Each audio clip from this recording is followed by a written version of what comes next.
Shalom. Puji Tuhan. Mari kita buka Alkitab kita, terambil pagi ini dari kitab Yesaya pasal 51 ayat 1 sampai ayat yang ketiga. Kita akan membaca berbalasan 3 ayat ini. Kitab Yesaya pasal 51 ayat 1 sampai ayat 3, demikian firman Tuhan. Dengarkanlah aku, hai kamu yang mengejar apa yang benar, hai kamu yang mencari Tuhan. Pandanglah gunung batu yang daripadanya kamu terpahat, dan kepada lubang penggalian batu yang daripadanya kamu tergali. Ayat 2. Pandanglah Abraham bapa leluhurmu dan Sarah yang melahirkan kamu. Ketika Abraham seorang diri, aku memanggil dia, lalu aku memberkati dan memperbanyak dia. Sebab Tuhan menghibur Sion, menghibur segala reruntuhannya. Ia membuat padang gurunnya seperti taman Eden, dan padang belantaranya seperti taman Tuhan. Di situ terdapat kegirangan dan sukacita, nyanyian syukur dan lagu yang nyaring. Amin. Untuk firman Tuhan. Sidang jemaat yang dikasihi oleh Tuhan Yesus Kristus, tema renungan firman Tuhan pada pagi ini itu jangan putus asa. Tema renungan kita pada pagi ini yaitu jangan putus asa. Tekanan berat dalam hidup ini mengakibatkan banyak orang tekanan batin, tekanan pikiran. Karena batin dan pikirannya tertekan dengan begitu berat, maka bisa jatuh sakit. Ada yang drop sampai stroke, ada yang karena tidak kuat pikirannya jadi sedikit aneh karena pikirannya terganggu. Tekanan hidup begitu berat menekan dalam pikirannya. Bahkan banyak yang sampai mengambil satu keputusan jalan pintas, mengakhiri hidup. Tekanan hidup yang begitu berat membuat orang banyak menangis sedih hari-hari ini. Jalan hidupnya di depan seakan gelap, tidak ada lagi harapan. Keputusasaan akan hidup yang lebih baik tidak ada sama sekali. Seperti di hadapannya masa depannya jalan hidup buntu. Hari-hari ini itulah kenyataan yang dunia hadapi. Beban berat menekan di hati dan pikiran. Entah dengan keluhan-keluhan, entah dengan rintihan-rintihan yang tidak terkatakan dengan bahasa yang keluar dari mulut kita. Tetapi kenyataannya memang demikian, banyak orang yang tertekan batin dan pikirannya. Dan itu juga dialami oleh umat Tuhan. Bangsa Israel sebagai umat pilihan Tuhan. Ini umat pilihan Tuhan, bangsa Israel. Mengalami hal yang sama. Batin dan pikirannya sangat tertekan. sehingga putus asa dengan kehidupannya. Bangsa Israel itu umat pilihan Tuhan, tetapi hidupnya sangat tragis. Bangsa Israel dihancurkan oleh musuhnya dan dibawa ke pembuangan di Babel. Selama mereka berada di dalam pembuangan di Babel, umat Tuhan mengalami tekanan batin, tekanan pikiran yang begitu berat. Mereka putus asa. Seperti tidak ada harapan lagi untuk hidup lebih baik. Tetapi di saat mereka putus asa dengan beratnya tekanan hidup ini, Tuhan memberikan firman-Nya di pasal 51 kitab Yesaya ini. Jika kita hari ini mengalami putus asa seperti halnya bangsa Israel pada saat itu, walaupun kita sudah seperti bangsa Israel berusaha beribadah dengan tekun, berdoa dengan tekun, tetapi masih saja mengalami tekanan hidup yang begitu berat. Mari kita belajar pada hari ini melalui firman dari kitab Yesaya pasal 51 ayat 1 sampai 3 ini, supaya kita tidak larut dan tenggelam di dalam keputusasaan. Seperti hanya bangsa Israel ketika putus asa karena beratnya tekanan hidup, Tuhan berfirman kepada mereka dengan satu tujuan, supaya bangsa Israel tidak larut dan tenggelam lalu binasa di dalam keputusasaan. Maka saat ini kita belajar bersama-sama supaya kita tidak putus asa menghadapi beratnya hidup ini. Mungkin hari-hari ini ekonomi kita sangat sulit. Mungkin hari-hari ini fisik kita, badan kita, tubuh kita merasa sakit.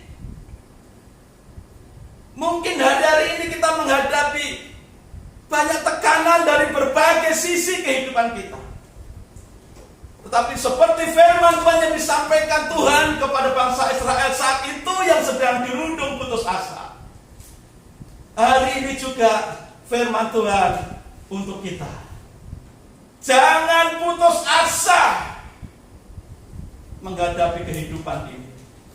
Walaupun sepertinya hidup ini buntu, tidak ada jalan yang terbuka bagi kita.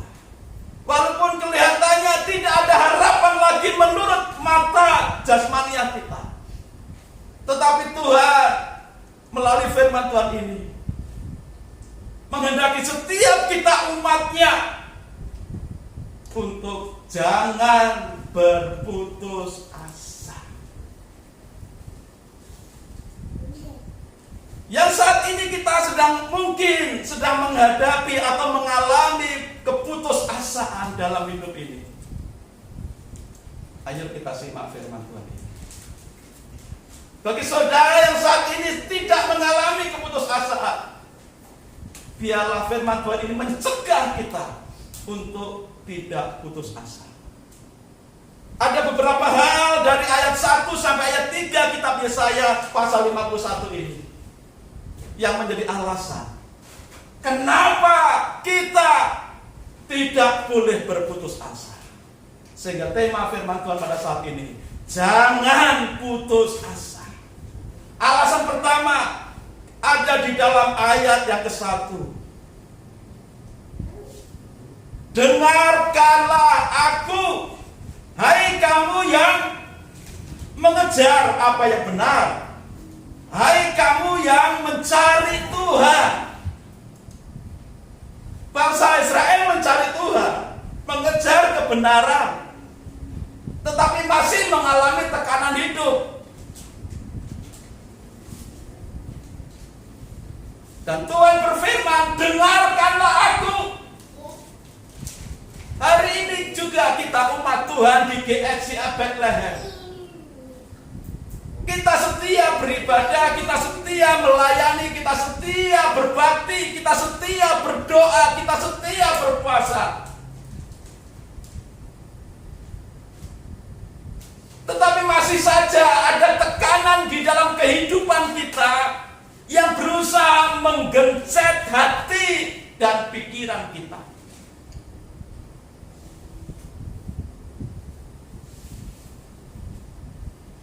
Bagaimana supaya kita tidak putus asa? Dengarkan Tuhan. Tuhan berfirman, dengarkanlah aku. Yang pertama, supaya kita tidak putus asa, harus mau mendengarkan Tuhan.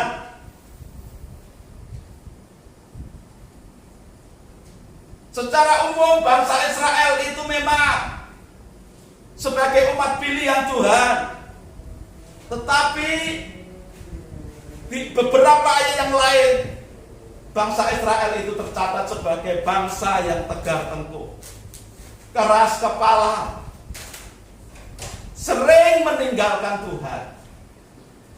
Bahkan kalau kelihatannya sedang mentaati Tuhan dalam hal puasa, dalam hal ibadah, sesungguhnya ibadahnya itu hanya sekedar formalitas. Itu sebabnya Tuhan berkata, dengarkanlah aku, hai umatku. Dengarkanlah aku, hai umatku. Betapa pentingnya kita mendengarkan Tuhan. Mendengarkan Tuhan yang berfirman. Mendengar dengan telinga, masuk dalam hati, berakar, bertumbuh, memenuhi seluruh kehidupan kita, lalu berbuah. Kalau kita sungguh-sungguh mendengarkan firman Tuhan dengan benar, maka seharusnya tidak akan ada keputusasaan walaupun musimnya sedang musim kemarau kering, tidak ada hujan. Walaupun kemarau panjang, tidak ada air.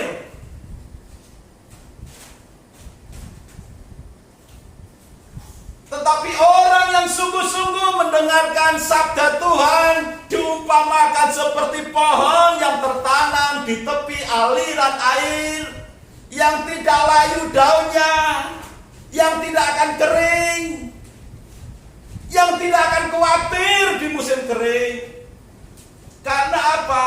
Karena seperti pohon yang tertanam di tepi aliran air yang tercukupi seluruh nutrisi untuk kehidupan tumbuhan. Demikian juga setiap kita orang percaya, umat Tuhan, kalau kita sungguh-sungguh mendengarkan firman Tuhan, walaupun musim kehidupan ini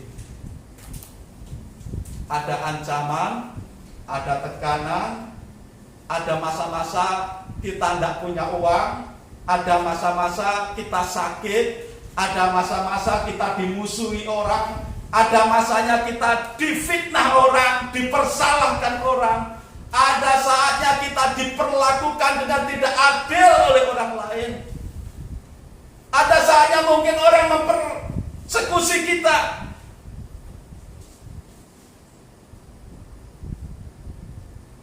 Tetapi orang yang sungguh-sungguh mendengarkan firman Tuhan dan firman itu masuk di dalam hatinya, sesungguhnya apapun situasi yang sedang dihadapi, seburuk sesulit apapun, kalau sungguh firman itu didengar dan masuk dalam hati, sesungguhnya tidak akan pernah mengalami putus asa. Maka Tuhan menekankan kepada bangsa Israel yang sedang putus asa, dengarkanlah aku.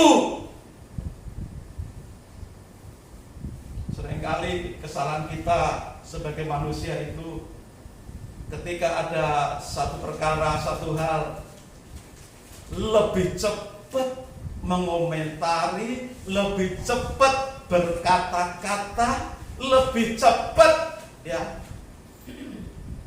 mempersalahkan orang lain, menghakimi orang lain.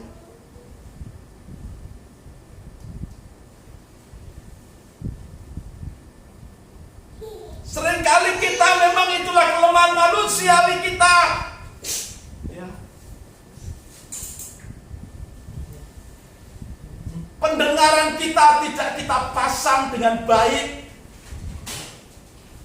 Terlalu cepat merespon dengan kata-kata, dengan kalimat-kalimat yang terangkai beribu-ribu kalimat dan kata.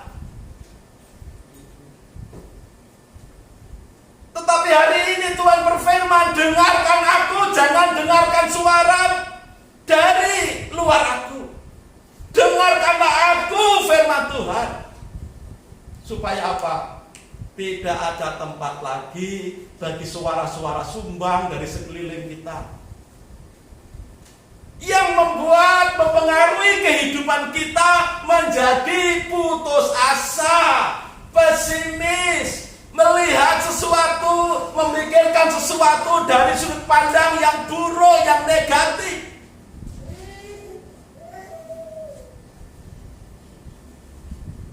Jangan putus asa, tetapi dengarkanlah firman Tuhan.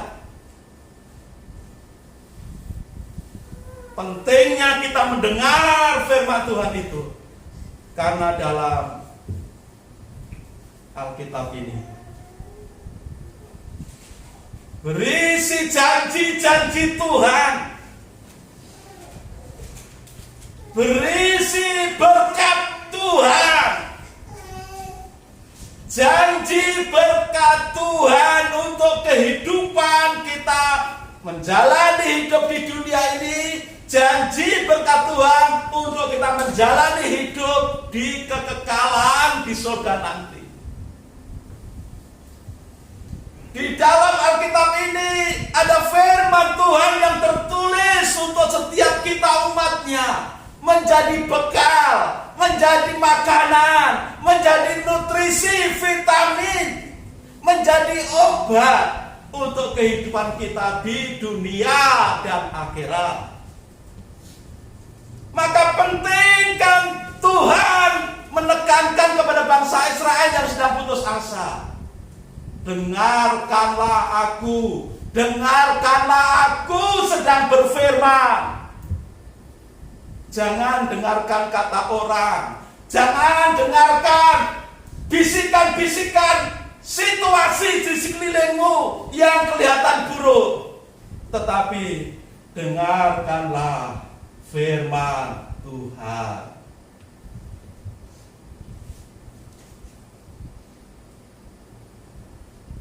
Setiap hari kalau kita mau jujur,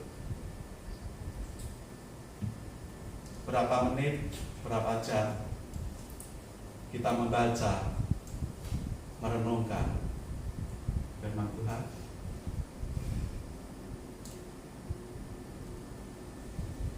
Bandingkan dengan ketika kita membaca, melihat, mendengarkan sinetron, TikTok, novel, drakor, telenovela.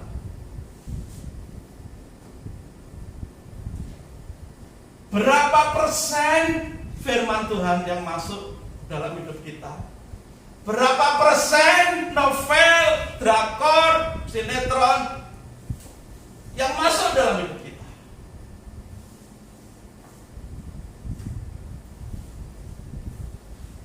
Padahal di dalam Alkitab kita ini yang diungkapkan, diperdengarkan melalui khotbah-khotbah audio maupun video,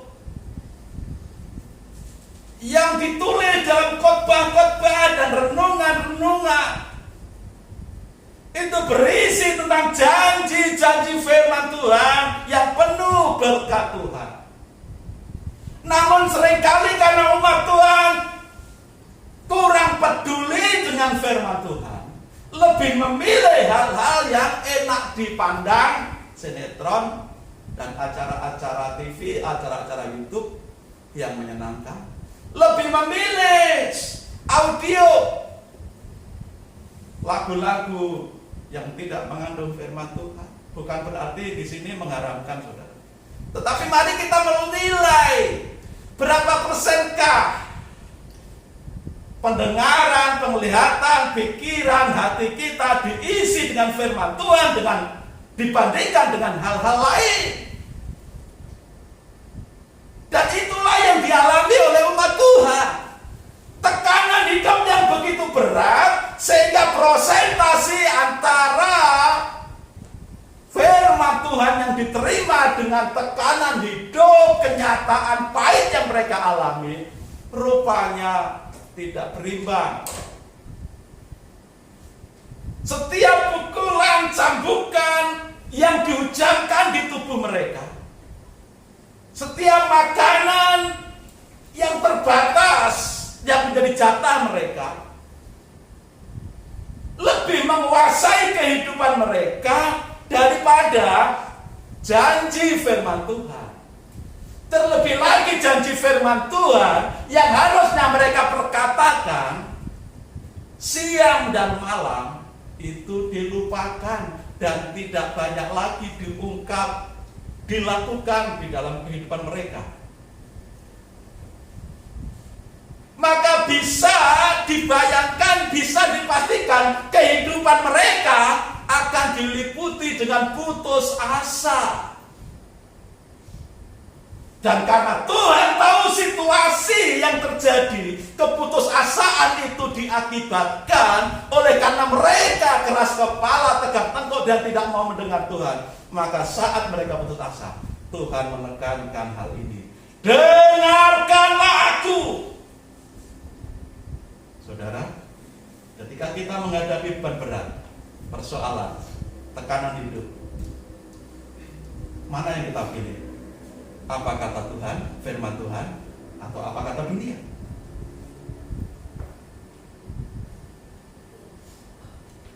Ini pilihan kita. Kalau kita lebih memilih firman Tuhan, maka hidupmu akan menjadi seperti pohon yang tertanam di tepi aliran air. Musim boleh datang silih berganti, panas, tidak ada hujan, musim kering, musim hujan, musim salju, musim semi. Tetapi orang yang di dalamnya penuh dengan janji firman Tuhan, nutrisi firman Tuhan, vitamin firman Tuhan, tidak akan ngaruh apapun musim, situasi hidup yang dialami. Maka supaya tidak putus asa, Tuhan menekankan kepada kita hari ini, dengarkanlah firman Tuhan, cintailah firman Tuhan, supaya engkau tahu apa yang difirmankan Tuhan, janji apa bagi umatnya. Seringkali kita tidak tahu janji Tuhan. Karena tidak tahu janji Tuhan, maka kita seringkali putus asa. Hal yang kedua yang Tuhan mau tekankan supaya kita tidak putus asa. Di dalam ayat 1 bagian B dikatakan, pandanglah gunung batu yang daripadanya kamu terpahat, dan kepada lubang penggalian batu yang daripadanya kamu tergali. Pandanglah Abraham bapa leluhurmu dan Sarah yang melahirkan kamu. Ketika Abraham seorang diri, Aku memanggil dia, lalu memberkati dan memperbanyak dia. Pandanglah Abraham dan Sarah.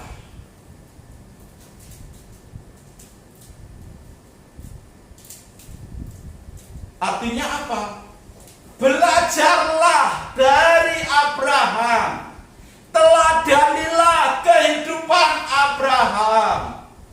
Pandanglah kepada Abraham, artinya coba perhatikan, fokus kepada teladan yang sudah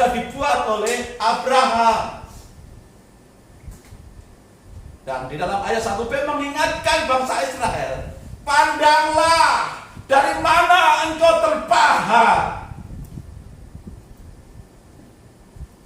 Mengingatkan bangsa Israel bahwa bangsa Israel itu dimulai dari satu pribadi atau satu keluarga suami istri yang dipanggil Tuhan untuk keluar dari kampung halamannya. Ketika Abraham dipanggil keluar dari kampung halamannya, diperintahkan Tuhan untuk pergi ke satu tempat yang Abraham sendiri tidak tahu mau dibawa kemana oleh Tuhan. Tuhan memanggil Abraham untuk meninggalkan kampung halamannya Ur Kasdim. Walaupun tidak diketahui mau dibawa kemana oleh Tuhan, tapi Abraham percaya kepada Tuhan.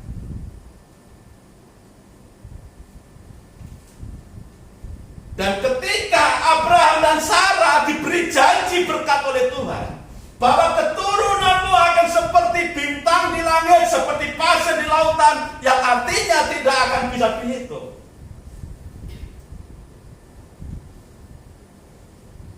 Abraham juga belum tahu secara manusiawi alasan-alasan dalam dirinya yang menyebabkan Tuhan berjanji seperti itu. Tapi di dalam hal ini Abraham juga percaya terhadap janji Tuhan yang akan menjadikan bapa segala bangsa. Tetapi saudara, janji berkat Tuhan untuk Abraham dan Sarah akan dijadikan bapa segala bangsa ini tidak akan bisa terwujud kalau Abraham tidak mengimani apa yang difirmankan Tuhan.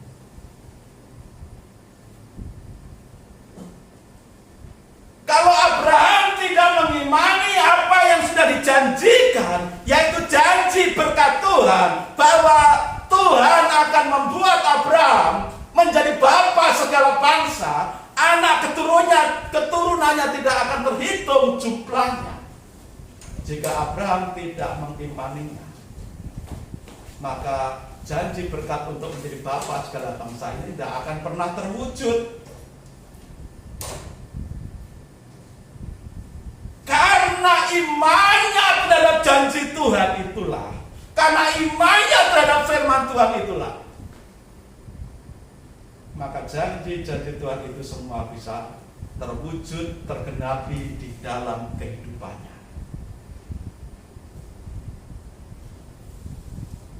Ketika Tuhan berfirman kepada Abraham, bawalah anakmu, anak tunggalmu yang kau kasihi itu dan korbankan bagiku. Abraham pun taat karena percaya. Percaya bahwa Tuhan sanggup membangkitkan sekalipun orang sudah mati. Maka ketika Tuhan berfirman, bawalah anakmu dan korbankan bagiku, dengan penuh ketaatan Abraham membawa anak yang dikasihnya Ishak, lalu dikorbankan. Tetapi benar apa yang diimani itu juga terwujud. Ternyata ketika pisaunya sampai di leher anaknya, ternyata ada anak domba yang tersangkut tidak jauh dari situ. Dan Tuhan berfirman, itulah anak domba yang akan dikorbankan. Kalau misalkan diputar balik, Abraham tidak mempercayai janji Tuhan dan tidak mentaati Tuhan ketika berfirman untuk mengorbankan anak, maka bisa dipastikan dia tidak akan pernah menjadi bapa segala bangsa, dan tidak akan pernah disebut sebagai bapa orang beriman. Dan selanjutnya kehidupan Abraham diwarnai dengan kehidupan yang penuh iman. Kehidupan yang penuh iman dari Abraham diwujudkan dalam tindakan nyata, yaitu hidup mentaati firman Tuhan. Maka dikatakan pandanglah Abraham. Supaya apa? Kita belajar dari Abraham dan menteladani dari kehidupan Abraham yang hidupnya penuh iman. Iman Abraham tidak pernah bisa dilihat kalau dia tidak mentaati di dalam perkataan yang bisa didengar orang lain. Kalau Abraham tidak mentaati dalam satu tindakan nyata sebagai perwujudan imannya.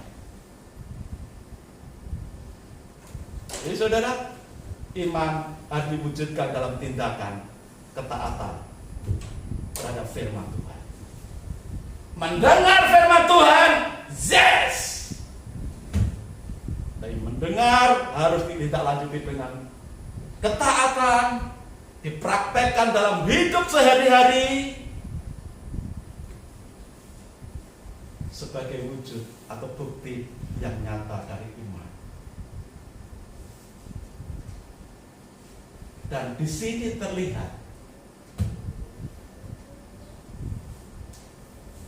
kehidupan Abraham yang konsisten sejak dia dipanggil keluar dari kampung halamannya yang bernama Ur Kasdim. Lalu dituntun oleh Tuhan, dipimpin oleh Tuhan, dibawa ke satu tempat yang dia sendiri pada awalnya tidak tahu. Tapi dari satu tempat ke tempat lain, Abraham selalu taat kepada Tuhan. Percaya bahwa Tuhan tidak akan pernah mencelakainya, bahwa Tuhan akan memberikan hanya yang terbaik untuk Abraham. Jadi yakinlah dalam hidupmu kita disuruh memandang Abraham, belajar kepada Abraham, menteladani iman dan ketaatan Abraham. Ketika iman Abraham bergantung kepada janji firman Tuhan, maka marilah kita iman kita kepada firman Tuhan. Di sini ada banyak janji untuk kehidupan kita. Ada banyak janji untuk perlindungan kita. Ada banyak hal yang berkaitan erat dengan kehidupan kita untuk hidup di bumi ini. Baca, dengar, imani, praktekkan dalam hidup sehari-hari di dalam ketaatan. Maka putus asa. Kosakata putus asa itu tidak akan ada dalam diri kita. Kalau firman Tuhan kita dengar, kita imani, dan kita taati. Firman Tuhan yang kita dengar, kita imani, kita taati akan mengalahkan suara-suara sumbang, suara-suara negatif, suara-suara keputusasaan dunia ini yang masuk dalam hidup kita. Semua akan ditolak keluar. Seperti halnya apa saudara? Kalau pohon itu nutrisinya cukup karena menyerap sari-sari makanan dari tanah, dari sumber air, maka walaupun mungkin ada penyakit, tidak akan ngaruh dengan pertumbuhan pohon. Kalaupun daunnya habis dimakan ulat, akan cepat tumbuh lagi.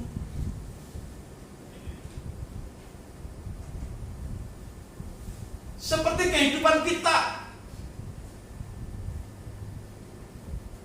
Kalau kita sehat, imun kita cukup baik, maka penyakit tidak akan bisa mengalahkan kita. Kenapa kita bisa sakit? Karena imun kita sedang drop.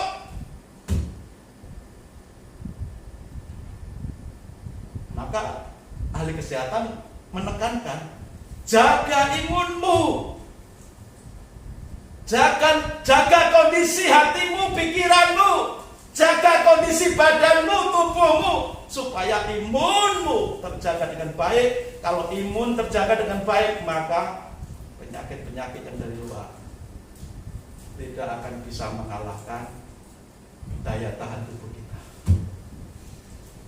Demikian juga kehidupan rohani kita. Kalau hidup kita dipenuhi dengan nutrisi, gizi firman Tuhan. Dalam firman Tuhan ada janji berkat Tuhan untuk kehidupan ini. Maka betapapun banyak serangan-serangan di sekeliling kita, dari berbagai arah menyerang hidup kita. Serangan panah ekonomi, kekurangan, sakit penyakit, pandemi, serangan apapun tidak akan membuat kita umat Tuhan putus asa. Seperti Abraham sangat percaya kepada janji Tuhan, padahal dia tidak tahu akan dibawa kemana oleh Tuhan. Kita juga tidak tahu apa yang terjadi hari esok, seperti Abraham juga tidak tahu akan dibawa kemana oleh Tuhan, apa yang terjadi di masa depannya, di tempat-tempat yang baru.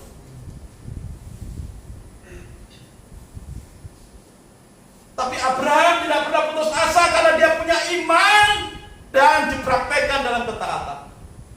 Karena dia sungguh-sungguh memegang, mendengarkan janji Tuhan, firman Tuhan.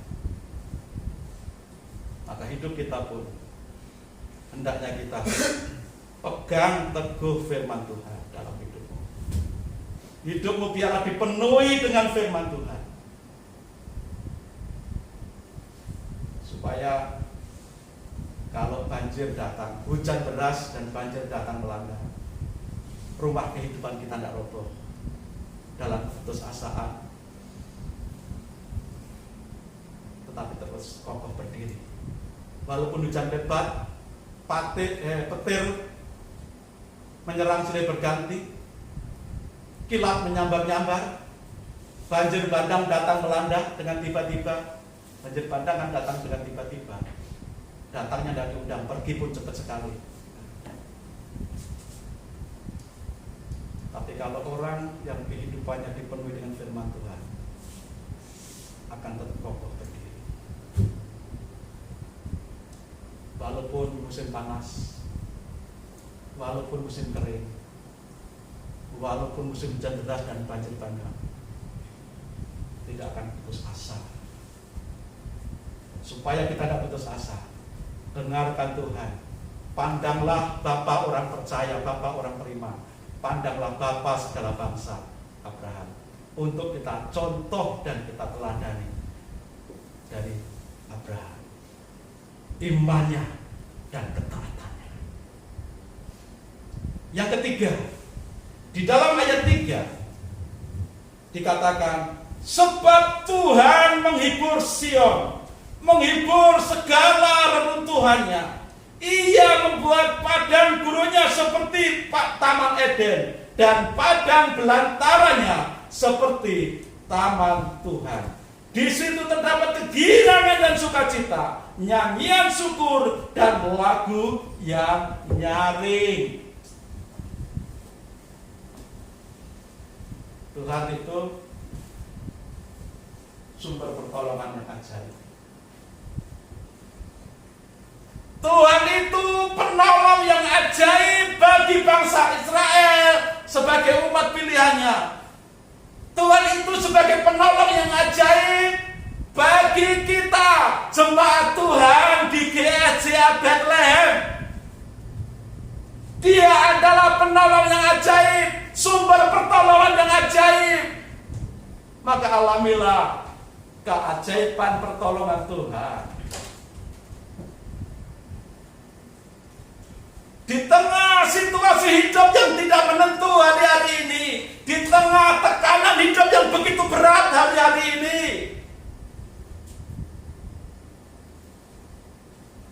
Tuhan yang kita sembah di dalam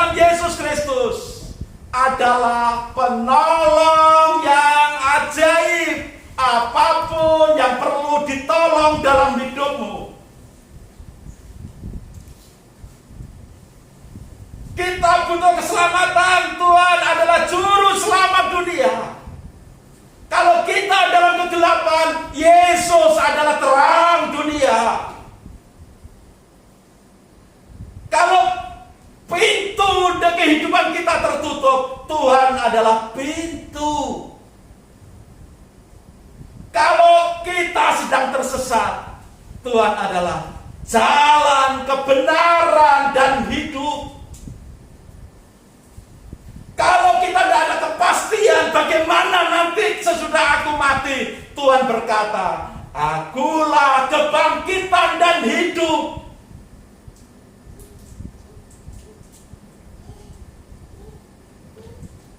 Apa yang perlu ditolong dalam hidup kita? Semua yang kita perlukan untuk ditolong oleh Tuhan ada dalam satu pribadi yang bernama Yesus Kristus. Dia disebut sebagai Bapa yang kekal. Jika hatimu saat ini menghadapi kegelisahan dan keputusasaan, Yesus disebut sebagai damai sejahtera, Raja damai. Dia disebut Bapa yang kekal, dia Raja damai. Mungkin kita kehilangan orang tua kita, dia adalah Bapa yang kekal bagi kita. Ketika kita merasa tidak ada nasihat-nasihat baik dalam diri kita, di saat kita menghadapi persoalan, ingatlah, Yesus disebut juga penasehat yang ajaib. Ketika kita di dalam sakit penyakit, Yesus disebut juga sebagai apa? Tabib di atas segala tabib. Dia adalah tabib yang ajaib, yang memberikan sebagian kuasanya, kuasa ketabibannya, kuasa kesembuhannya kepada para medis. Sedikit aja dikasih ilmunya. Tetapi tabib di atas segala tabib adalah Yesus Kristus. Saudara, sekarang apa yang kita butuhkan? Apa yang kita khawatirkan mengenai kehidupan ini? Kalau semua jawaban, semua solusi ada di dalam satu pribadi yang bernama Yesus Kristus. Tuhan yang menghibur Sion umatnya, Tuhan yang menghibur saudara dan saya. Tuhan ketika menghibur tidak seperti ya kita kalau anak kita nangis, cup, diam ya nak, diam, nanti tak beliin permen, cup, diam.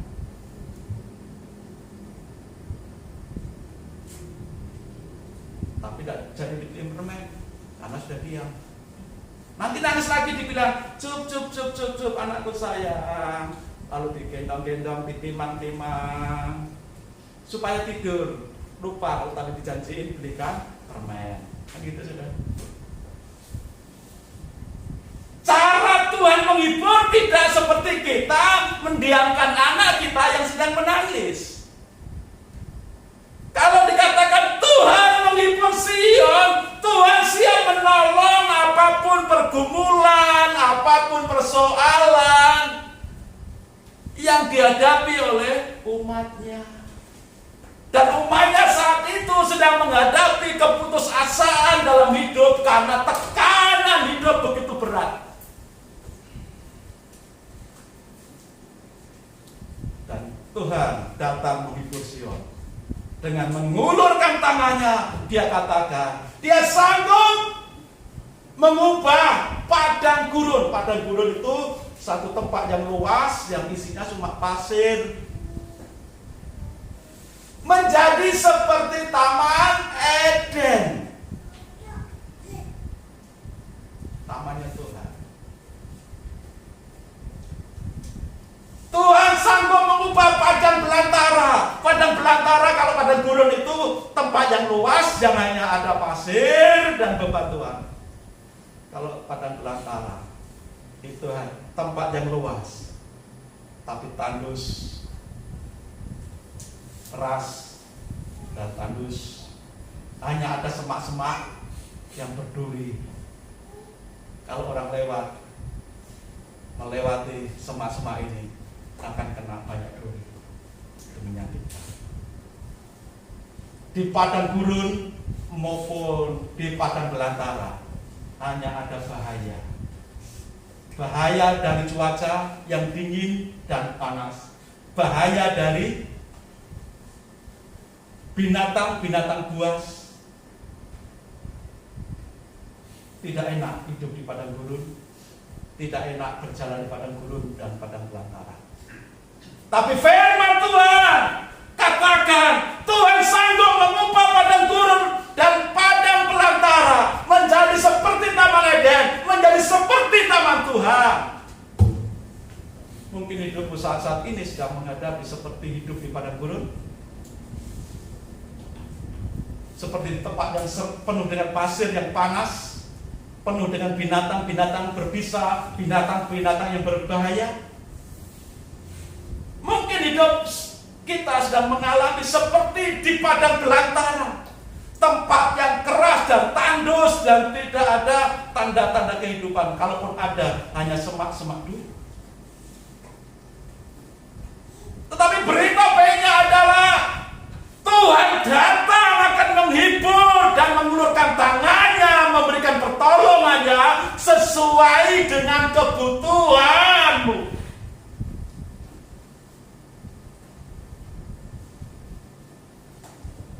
Karena Dia adalah penolong yang ajaib. Maka tidak ada alasan bagi umat Tuhan untuk putus asa. Jangan putus asa. Betapapun berat tekanan batinmu, betapapun berat tekanan pikiranmu, betapapun berat tekanan situasi sekelilingmu, betapapun berat tekanan ekonomimu, betapapun berat ancaman dari sekelilingmu, jangan pernah putus asa. Dengarkan Tuhan. Belajarlah dari Bapak Abraham yang penuh dengan iman dan ketaatan. Dan ingatlah, Tuhanmu, Tuhan Yesus adalah penolong yang ajaib dalam segala perkara yang engkau butuhkan. Seperti Abraham konsisten untuk beriman dan mentaati Tuhan, Tuhan juga konsisten, tidak berubah-ubah untuk menggenapi janjinya.